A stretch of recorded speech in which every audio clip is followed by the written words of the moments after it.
RG Kar medical কলেজে তরুণী চিকিৎসককে ধর্ষণ খুনের রাতে বেশ কিছুক্ষণ সেমিনার হলের উল্টো দিকের ঘরে ছিলেন এই রোগিনী ও তাঁর ছেলে। এই সেমিনার হল থেকে উদ্ধার হয়েছিল চিকিৎসকের দেহ। সেদিন রাতে সেমিনার হলে কি দেখেছিলেন তাঁরা? উত্তর ২৪ পরগনার টাকির বাসিন্দা মিঠু দাস, তাঁর ছেলে সায়ন।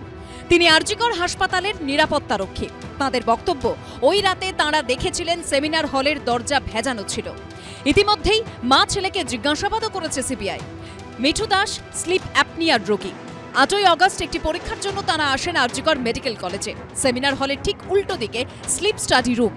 এই রুমেই হয় তাঁর পরীক্ষা। সন্ধে ৭টা নাগাদ পরীক্ষা শুরু হয়। ডাক্তার বলেছিলেন রাত 11:30 অবধি চলবে।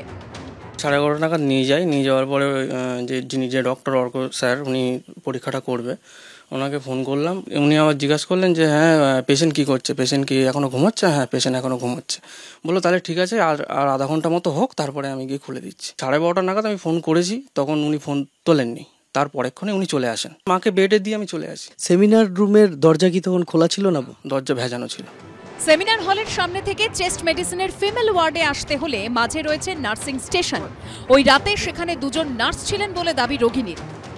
আমি যখন বেরিয়ে যাই তখন দুজন নার্স বসেছিলেন। আমি ওই দুজন নার্সকেই দেখেছি। আমি শুধু অর্কেশন আবার যখন মেশিন খুলছে এই, আর কাউকে দেখিনি।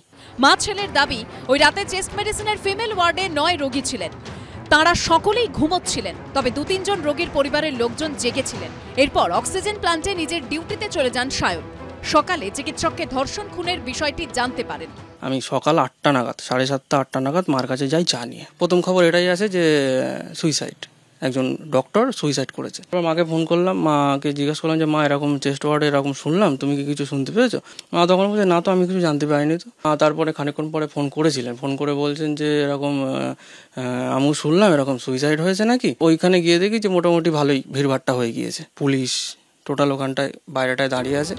12ই আগস্ট হাসপাতাল থেকে ছাড়া পান মিঠু দাস। ইতিমধ্যেই তাঁকে এবং তার ছেলেকে জিজ্ঞাসাবাদ করেছে সিবিআই। সন্দীপ সরকারের রিপোর্ট, এবিপি আনন্দ।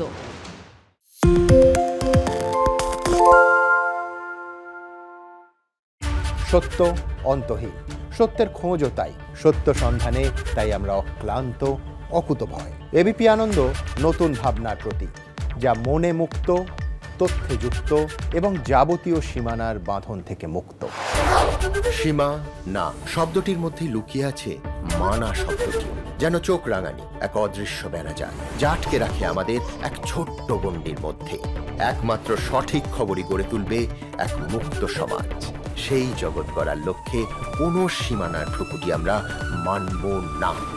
এবিপি আনন্দ এগিয়ে থাকে, এগিয়ে রাখে।